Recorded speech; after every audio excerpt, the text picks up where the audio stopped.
우리 이 시간 옆에 같이 예배드리는 가족들과 함께 인사하고 축복하겠습니다. 사랑합니다. 축복합니다.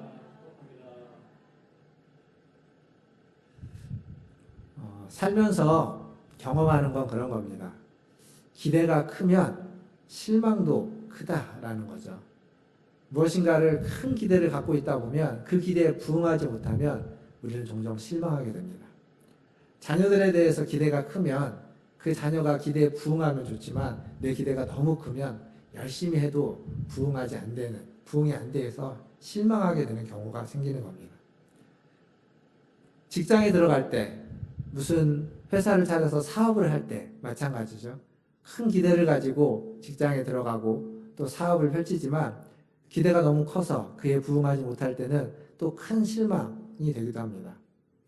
그러니까 어떤 일을 할 때 기대가 없어서는 안 될 겁니다. 기대를 해야만 하는데 그냥 기대만 있고 청사진만 아주 밝고 휘황찬란하다면 그에 미치지 못할 때 더 크게 절망할지도 모릅니다.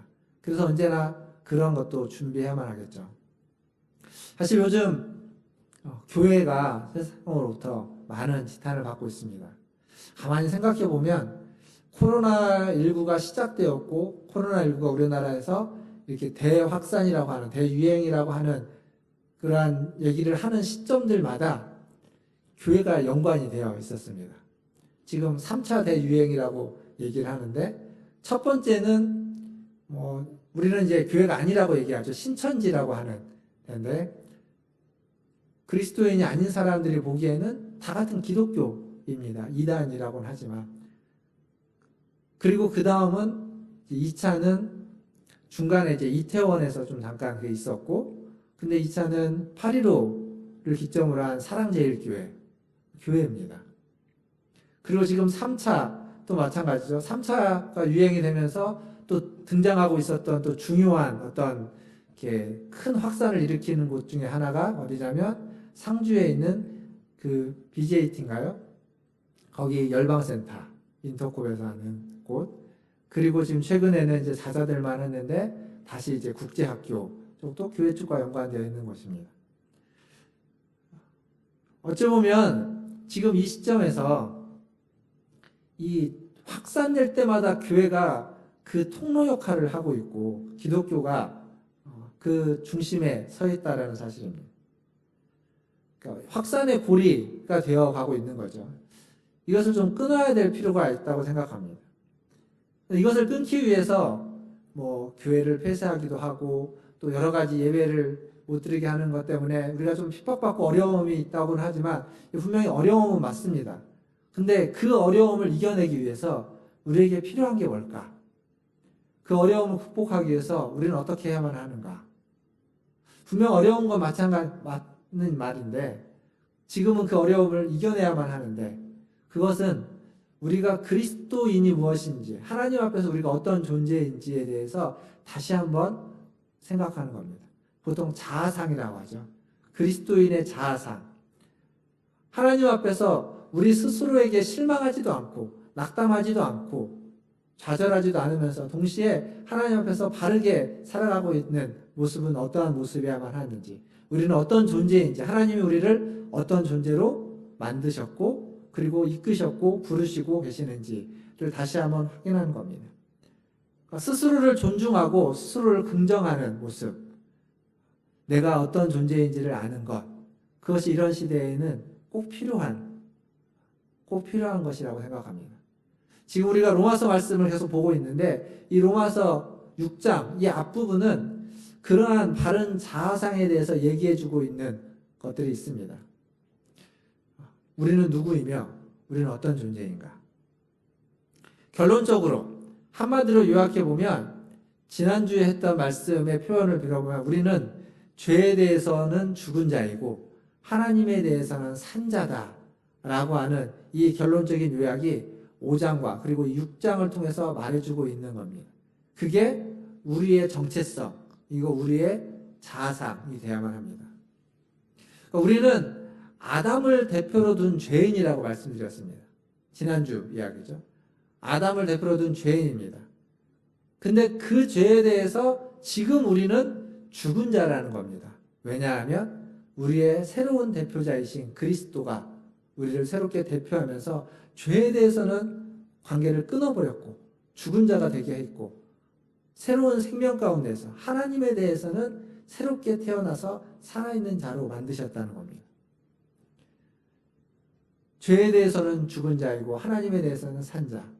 이게 우리에게 가장 중요한 자아상, 정체성이 되는 거죠.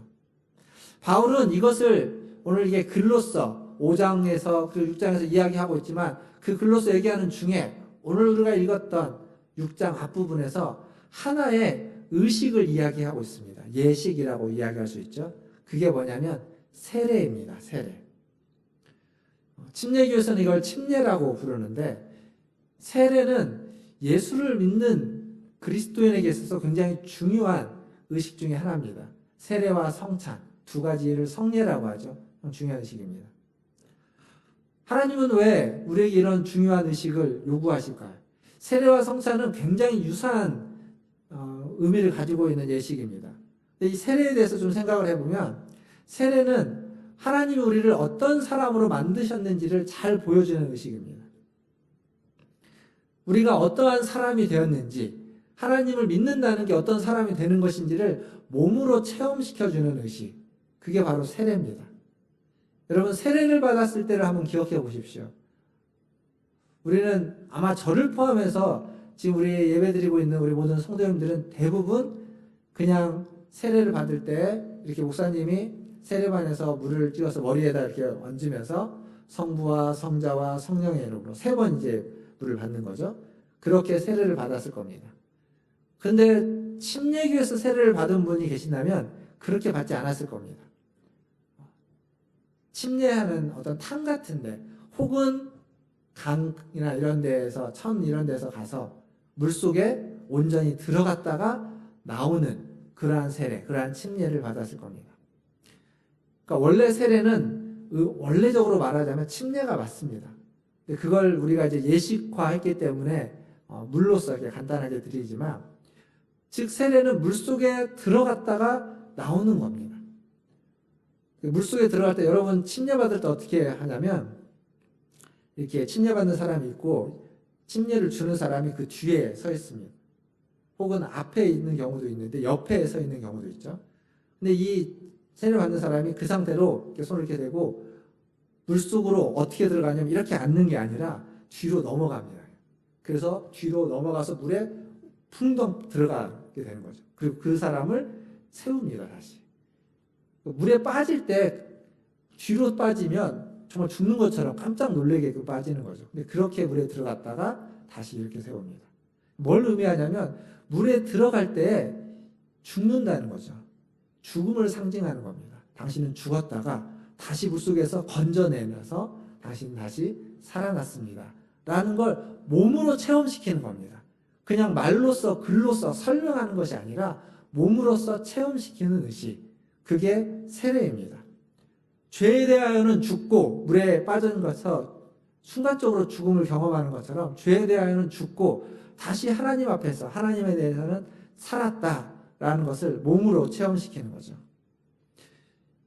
이 세례는 신약시대에 예수님이 만드신 특별한 의식이 아닙니다. 구약부터 계속 이어져 내려오던 예식입니다. 그래서 구약에도 이러한 세례에 대한 개념들이 자주 등장합니다. 노아의 홍수에 대해서 이야기하는 데 보면 노아의 홍수를 베드로 사도는 세례라는 개념으로 설명하고 있습니다. 베드로전서 3장 21절에 보면 이런 말씀이 있습니다. 물은 예수 그리스도께서 부활하심으로 말미암아 이제 너희를 구원하는 표니 곧 세례라. 이렇게 되어 있는데 이 물이 이 3장 20절 앞에 가보면 노아의 홍수의 물을 의미합니다. 즉 노아의 홍수에서의 그 물은 그리스도의 부활하심으로 말미암아 우리에게 베푸는 어떠한 세례의 의미를 갖고 있다라고 해서 노아의 홍수를 이 지상을 새롭게 만드는 세례로서의 의미를 베드로는 이야기해 줍니다. 뿐만 아니라 고린도서 10장 2절에 가보면 사도 바울은 출애굽에서 홍해를 건넌 사건을 세례로 이야기해 주고 있습니다. 10장 2절에 이렇게 되죠. 모세에게 속하여 다 구름과 바다에서 세례를 받고 홍해를 건넌 사건입니다. 바다에 들어갔다가 나온 것을 의미하는 거죠. 이것만이 아니라 이렇게 보면 광야를 지나서 가나안 땅에 들어갈 때 요단강을 건너는 것도 또 하나의 세례라고 이야기해 줄 수 있습니다.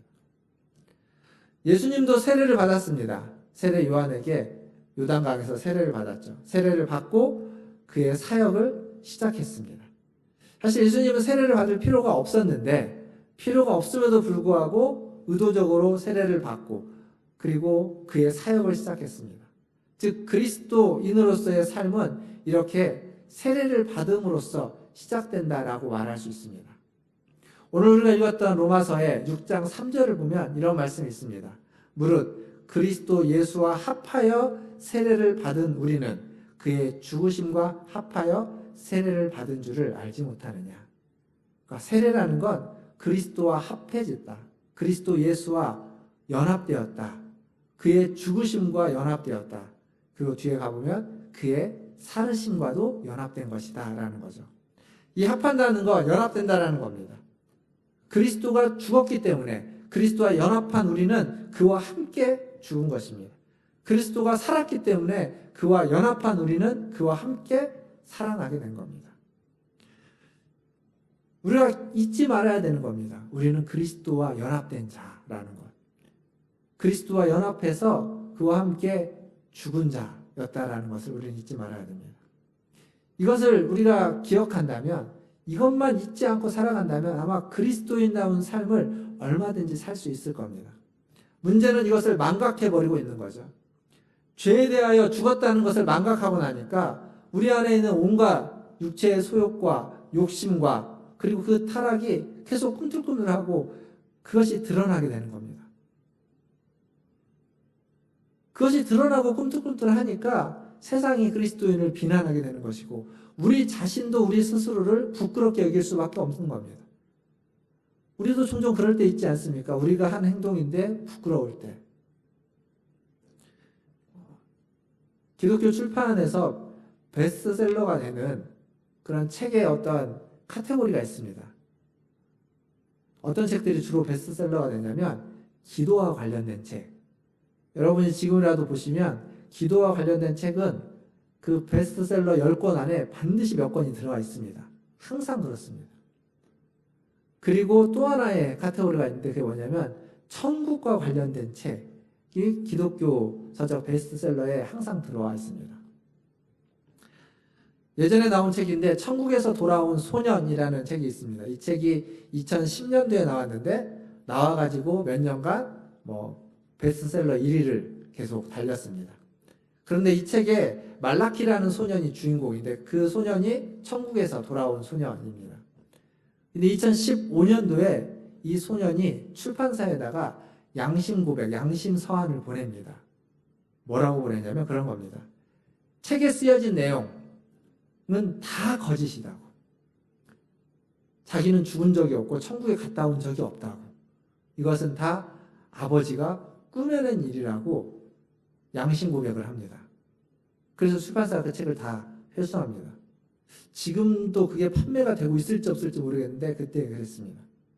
아버지가 자기를 이용해서 돈벌이를 했다는 거죠. 자신은 죽지도 않았고 죽은 적도 없고 천국에 갔다 온 적도 없다는 겁니다. 다 아버지가 꾸민 것이라고 양심 고백을 합니다.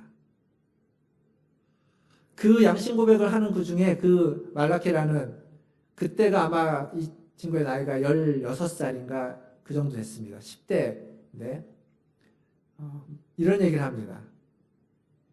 사람들에게 권면하는 거죠. 성경을 읽으십시오. 성경에 천국이 다 있습니다.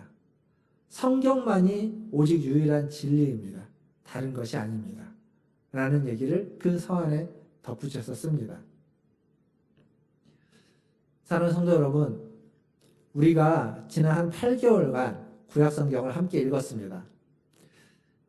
읽으신 분들의 이렇게 이야기를 좀 듣다 보니까 어떤 분들은 숙제하듯이 읽었다고, 조금은 벅차게 이렇게 겨우겨우 읽어내신 분들, 물론 넉넉하고 여유롭게 읽으신 분도 계십니다. 그러나 숙제하듯이 읽었는데 그렇게 숙제하듯이 하루하루 하다 보니까 끝까지 왔다라고. 물론 어떤 분들은 중간에 다 끝까지 못 오신 분도 계실 겁니다. 근데 숙제하듯이 읽든 아니면 겨우겨우 읽든 그렇게라도 해서 우리는 하나님의 말씀을 한번 볼 수 있었습니다. 그리고 그 말씀 안에 천국이 들어있고 그 말씀 안에 진리가 다 담겨져 있다는 사실입니다. 진리를 알기 위해서, 진리를 발견하기 위해서 어떤 다른 것을 찾아 헤맬 것이 아니라 하나님의 말씀을 읽는 거죠. 이제 조만간 있는 설 명절이죠. 설 명절이 지나고 나면 다시 성경 통독을 시작하려고 합니다. 겨우겨우 읽으셨던 분들, 그리고 중간에 좀 함께하지 못하셨던 분들, 다시 한번 힘을 내서 하나님의 말씀 읽는 일에 함께 동참하면 좋겠습니다. 함께 동참하는 것, 그 말씀과 우리가 함께 연합하는 것, 그게 바로 우리가 그리스도의 이름으로 세례를 받은 자, 그리스도와 연합한 자의 신앙생활의 중요한 모습, 중요한 신앙생활의 하나의 방편이 되는 겁니다. 우리 모든 성도들이 그렇게 하나님의 말씀 가운데서 함께 참여하고 연합할 수 있기를 주님의 이름으로 축원드립니다. 세례에 대해서 함께 우리가 이야기하고 있는데, 죄에 대하여 죽은 자고 하나님에 대하여 산 자라고 하는 이 의미에 대해서 조금 더 설명해 보려고 합니다. 제가 미국에 있을 때 교회들을 좀 이렇게 탐방할 기회가 있었습니다. 그 중에 가톨릭 교회, LA에 있는 굉장히 큰 가톨릭 교회를 갔습니다.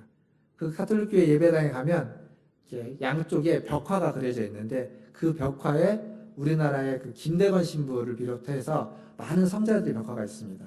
근데 다 죽은 자들입니다. 가톨릭에서의 성자로서 해두는 그 예배 가운데 그들이 함께 다 참여한다는 걸 의미해주는 벽화였죠. 그걸 이렇게 보고 난 다음에 그 다음에 어디를 갔냐면 그 교회의 지하실을 내려갔습니다. 지하실을 내려갔는데 그 지하실이 너무 멋있었습니다. 거기가 다 납골당입니다. 납골. 제가 기억하기로 거기에 수백 혹은 1000구가 넘는 납골을 할 수 있는 공간이었다고 합니다. 굉장히 큰 공간이죠. 근데 굉장히 밝고 굉장히 아름답게 꾸며져 있습니다. 심지어는 거기에 그냥 화장을 한 납골만이 아니라 관을 그대로 넣을 수 있는 공간도 있었습니다. 너무 멋있고 너무 아름다웠는데 너무 조용했습니다. 아무런 소리가 없었습니다. 아주 조용하고 또 조용한 공간. 왜 그럴까요? 다 죽었기 때문입니다. 거기에 이미 안치되신 분들은 다 죽으신, 하나님께로 가신, 돌아가신 분들입니다. 죽은 자는 더 이상 말을 할 수 없습니다. 보지도 못하고 듣지도 못하고 움직이지도 못하죠. 당연한 겁니다. 죽은 자는 말을 할 수 없습니다. 행할 수 없습니다. 죄에 대하여 죽었다는 것은 그런 겁니다. 죄에 대하여 죽었다는 것은 죄에 대해서 아무런 반응도 보일 수 없다는 걸 말합니다. 그런데 우리는 죄에 대하여 죽은 자인데 우리가 살아가는 이 현실 속에서 우리는 죄에 너무 많은 반응들을 보이고 있습니다. 매일 죄와 반응하며 살아가고 있고 죄와 씨름하며 살아가고 있습니다. 그런 우리에게 하나님이 말씀하시는 겁니다. 오늘 하는 얘기는 이겁니다. 너는 죄에 대하여 죽은 자다. 근데 내가 내 자신을 보면 죄에 대하여 죽은 자 같지 않거든요. 죄를 뿌리치려고만 하는 것이 아니라 그 죄와 계속 씨름하면서 살아가고 있습니다. 어떻게 해야 될까요? 지난주에 잠시 말씀드렸던 영지주의라는 어떤 그 신학적인 이단의 사상에 보면 죄가 더한 곳에 은혜가 더한다라는 이 바울의 이야기, 로마서 5장 20절, 오늘 본문에 시작했던 그 얘기를 통해서 죄를 많이 지을 때, 죄가 클수록 하나님의 은혜를 더 많이 받는다. 그러니까 우리는 그 죄 짓는 것과 우리는 아무런 관계가 없다라고 이야기하면서 어떤 그 로마 시대의 궤변에 대한 이야기를 하고 있는 겁니다. 그런 얘기를 바울이 듣고서 이들이 뭔가를 잘못 생각하고 있다는 것을 안 거죠. 그래서 6장 1절 시작하면서 그렇게 이야기하고 있지 않습니까? 우리가 무슨 말을 하리요? 은혜를 더하게 하려고 죄에 거하겠느냐? 그럴 수 없느니라. 죄에 대하여 죽은 우리가 어찌 그 가운데 살리요? 그럴 수 없다라고 말합니다. 죄에 대해서 죽었다라고 이야기합니다. 근데 아직 그 죄로부터 완전한 자유와 해방을 얻지 못하고 있는 우리의 현실. 그래서 우리는 끊임없이 우리 자신을 보면서 실망하게 되고 절망하게 되고 넘어지게 되는 그런 모습에 있는 겁니다. 근데 그 싸움이 신앙생활이고 그 싸움이 우리가 지금 겪어야만 하는, 살아가야만 하는 모습입니다. 이걸 이겨내기 위해서 기도하면 될까요? 기도해야 되죠. 그러나 기도로만 되는 일이 아닐 겁니다. 이 죄에서 벗어나는 이 길, 그건 지금 바울이 이야기해주는 단 하나의 방법밖에 없습니다. 죄에 대하여 죽는 것. 죽어야만 범죄하지 않겠죠. 죄는 살아있는 모든 자들에게는 영향을 미칩니다. 그러나 죽은 자에게는 영향을 미칠 수가 없습니다. 그러니까 우리는 죽어야만 죄로부터 자유함을 누립니다. 근데 아직 살아있는 겁니다. 오늘 5절까지 읽었는데 7절에 가봐도 또 똑같은 얘기를 합니다. 이는 죽은 자가 죄에서 벗어나 의롭다 하심을 얻었습니다. 죄에서 자유하기 위해서는 죽어야 됩니다. 근데 아직 안 죽고 있죠. 하지만 우리를 대신해서 2000년 전에 우리가 연합한 그분, 우리가 하나가 되었던 그분, 세례로 말미암아서 하나가 된 그분이 2000년 전에 이미 죽으셨습니다. 대신. 이를 위해서 대신 죽으신 분이 있다라는 것. 아니, 연합해서 실제로 그가 죽으셨고 그 죽음에 우리도 참여했다라는 것. 이것을 우리가 좀 더 깊이 있게 깨달을 수 있다면, 그렇다면 우리는 감사할 수 없는 중에도 감사할 수 있게 되고, 기도할 수 없는 상황에도 기도할 수 있게 될 겁니다. 병에 걸리면, 어떠한 중병에 걸리면, 혹은 암에 걸리면 사람은 절망합니다.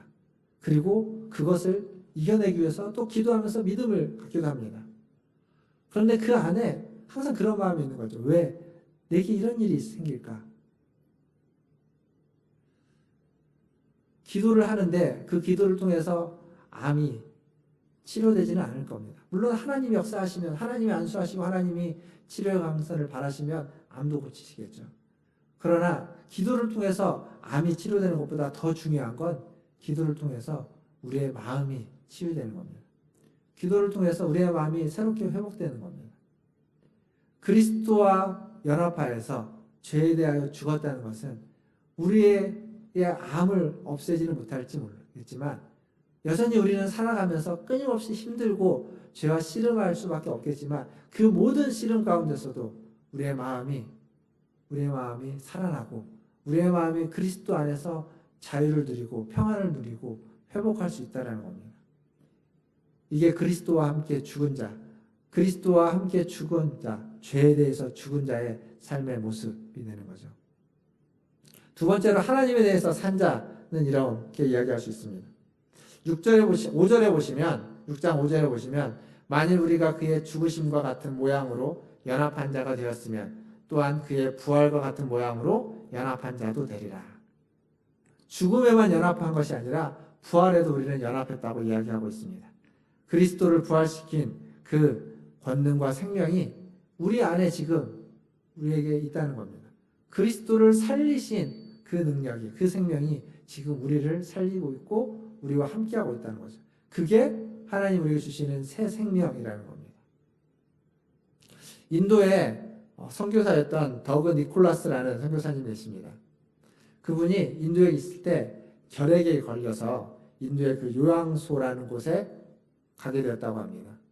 그분은 이제 선교사다 보니까 요양소에 가서도 사람들에게 이제 복음을 전하기 위해서 애를 쓰는 거죠. 근데 이분이 인도에는 굉장히 많은 언어가 있는데 인도말을 제대로 다 알지를 못하니까 그 사람들과 소통을 제대로 할 수도 없었답니다. 그런데 소통을 떠나서 사람은 이제 서양인이지 않습니까? 서양인은 다 잘 사는 사람이라고 생각해서 아예 관계를 맺을 생각도 안 하고 그 사람 얘기도 말도 통하지 않지만 그 사람과 함께 아무것도 안 했다고 합니다. 이분은 뭘 하려고 하지만 아무것도 할 수 있는 게 없었다는 거죠. 복음을 전할 수도 없었고 관계도 맺을 수도 없었고 아무도 자기를 뭐 반응해주지 않는 그러한 시간들을 겪었다고 합니다.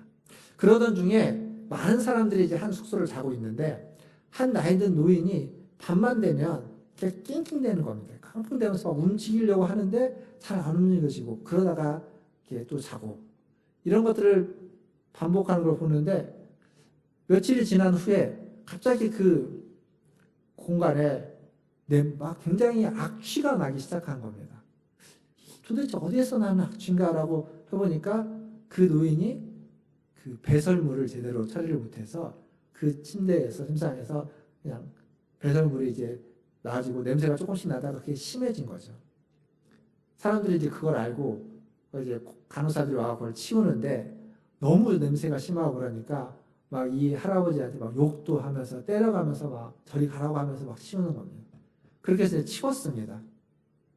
근데 그날 밤에도 할아버지가 또 똑같이 움직이는데 못 움직이고 일어나지도 못하고 막 뒤척이면서 어쩔 줄 몰라 하는 걸 보고 이 선교사님이 일어나서 그 할아버지를 부축해가지고 화장실을 가고 볼일을 다 보는 동안 기다리고 있어야죠. 다시 부축해서 와야 되니까 그렇게 부축해서 다시 데리고 왔다고 합니다.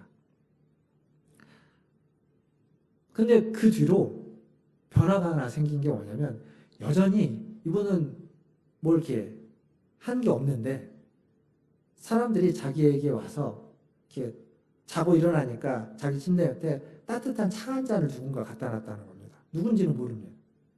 그리고 어떤 사람이 또 자기에게 와서 무엇인가로 말을 거는데 무슨 말인지는 못 알아듣겠는데 그냥 와서 말을 거는 겁니다. 그리고 뭐라고 얘기하고 가고. 그 선교사님이 뭐라고 말하냐면 자기가 한 거라고는 그냥 몸을 잘 가누지 못하는 노인 한 분을 부축해서 화장실을 보내드린 것밖에 없는데 하나님이 많은 사람들의 마음을 감동시키더라. 자기에게 와서 그 성경의 그 쪽복음이라고 하죠. 그런 것들을 가져가고 그걸 읽고 자기네가 은혜를 받았다고 하는 얘기를 하는 사람들이 생겨났다는 겁니다. 어떻게 이 선교사님이 그렇게 할 수 있었을까요? 그 아무나 할 수 없는 일입니다. 그러나 그 안에 있었던 그 생명이, 그 부활시키신 생명이 그 일을 남들은 하지 않는 일, 남들이 싫어하는 일, 그거 하나를 하게 만들었고 그걸 하자 또 사람들에게 그 생명이 흘러갈 수 있는 기회가 된 거죠. 부활로 말미암아 우리에게 주어지는 새로운 생명은 이러한 은혜를 끼치는 거다라고 이야기할 수 있습니다. 말씀을 정리하겠습니다.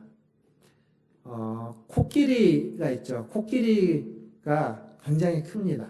보통 뭐 몇 톤이 되죠. 굉장히 힘이 좋습니다. 그런데 코끼리가 아주 작은 족쇄에 갇혀 있는 경우가 참 많습니다. 왜냐하면 어렸을 때부터 그 작은 코끼리를 그 족쇄를 채워가지고 묶어놓으면 그 족쇄가 움직이는 반경 안에서 그가 살다가 이미 커서 큰 힘을 가졌는데도 그 족쇄를 못 벗어납니다. 충분히 힘이라면 벗어나고도 남는데 거기에 갇혀 지내고 마는 겁니다. 어렸을 때 이미 벗어날 것을 포기해버리니까 나는 여기에서 벗어날 수 없다라고 실망하고 좌절해버리니까 충분히 벗어나고도 남음에도 불구하고 힘없는 족쇄에 갇혀 있는 거죠. 우리가 그런 사람은 아닐까요? 우리는 이미 그리스도와 함께 죽고 연합되어서 죽고 살아난 자입니다. 우리가 받은 구원은 그겁니다. 그게 우리의 구원의 사실인데 그 사실을 우리가 알지만 그 사실을 충분히 경험하지 못해서 우리는 그것을 누리고 있지 못하는 것입니다. 그렇게 태어났지만 거듭났지만 그것이 어떠한 힘이고 어떠한 능력인지를 모르기 때문이죠. 그리스도와 연합했다는 것, 그것이 우리의 믿음입니다. 그리스도와 연합했다는 것은 죽음과 살아남을 다시 경험했다는 의미입니다. 그리고 그것을 경험하기 위해서 우리는 끊임없이 지금도 그 상황에 놓여져 있는 거죠. 죄가 우리를 건드리고 죄의 유혹을 받고 죄와 힘겹게 싸우는 건 죄에 대하여 죽은 것을 다시 경험하게 되는 것이고, 또한 넘어졌다가 쓰러졌다가 다시 일어나는 건 주님의 부활을 우리의 삶에서 또다시 경험해 가는 겁니다. 어떤 사람이 그리스도인이냐면 이 세상 속에서 죄의 길을 걸어가면서 죄에 대하여 죽음을 경험하는 자, 그리고 하나님에 대해서 다시 살아남을 경험하는 자, 그런 자들이 그리스도인입니다. 그래서 그 과정을 통해서 마지막에는 우리가 온전히 죽고 온전히 살아날 거지만 그 과정 속에서 조금씩 더 우리 안에 있는 죄와 관계들이 끊어져 가고, 죄로부터는 조금씩 더 멀어져 가고, 그리고 부활과 하나님의 생명과는 조금씩 더 가까워져 가고 있다면 우리는 그리스도인다운 삶을 살아가고 있는 것이고, 세례의 의미, 죄에 대하여 죽고 하나님에 대하여는 산 자로 살아가게 되는 겁니다. 절대 잊지 말아야 될 것, 우리는 죄에 대하여 죽은 자이고 하나님에 대하여 산 자라는 이 짧은 한 말을 꼭 기억하시는 저와 여러분 되기를 바라겠습니다. 기도하겠습니다.